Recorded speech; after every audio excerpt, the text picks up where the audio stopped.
Welcome to Pardon the Interruption. I'm Luke Brown, Donovan Cranage, and Brody Torres to my right, and today we are talking NFL, specifically fantasy football. Who do you take number one overall? The pressure's on you, the clock's winding down. Who you taking number one overall? And I'm going to start with you, Donovan, in who's the best player to take this year? I think the easy answer is Christian McCaffrey. He's the most elusive player in the NFL. He has great rushing upside, and he's just a great runner overall. He's running behind a fantastic offensive line, 1,100 all-purpose rushing yards, not even including his receiving work last year. Yeah, Christian McCaffrey, obviously a great guess for that one because he really got a chance to prove himself down the stretch in the postseason. He had 238 yards in the postseason, 1,139 yards overall on the season. Brody, I'm going to turn to you. Are you thinking wide receiver for this one? I am. I can agree with you that Christian McCaffrey is the best fantasy running back, possibly even just the best running back in the league. But as far as fantasy goes, I'm not going running back with the first overall pick. And for me, I'm just going with the best overall offensive player in the league, which is Justin Jefferson. He's the best offensive player and the best wide receiver. And wide receiver in this day and age of fantasy is the way to go.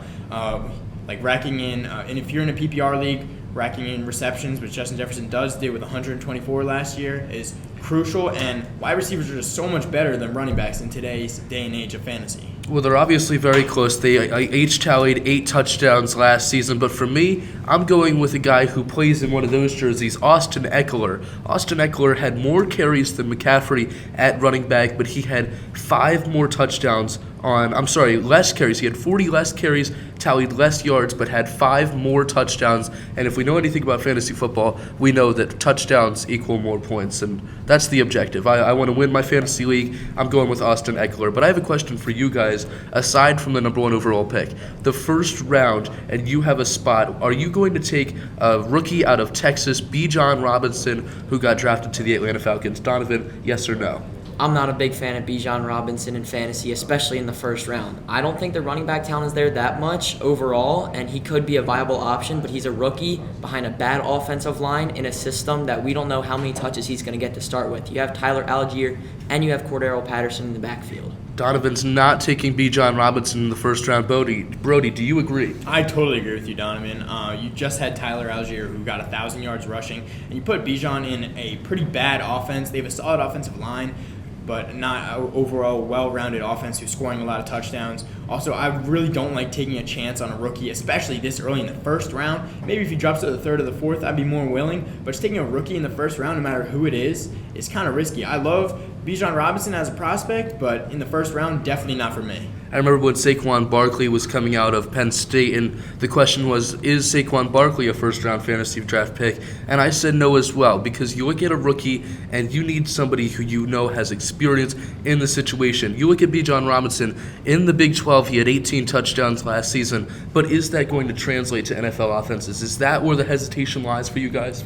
Yeah, I'm just not sure he's going to carry out immediately. I could see him turning out in the later season, but it's going to take some time for him to get used to the NFL.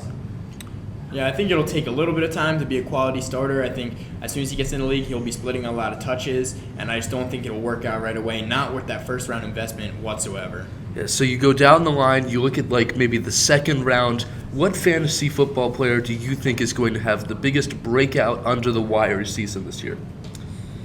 Where do you go first? Yeah, I'm going to go with Garrett Wilson. Getting new quarterback Aaron Rodgers, who I'm not the biggest fan of, but is definitely an upgrade for Zach Wilson, whoever is out there on the Jets field last year. And he's an explosive receiver in which in today's day and age, Jamar Chase, Justin Jefferson, Tyreek Hill is very, very important. Donovan, to close us out, who you taking under the wire this year?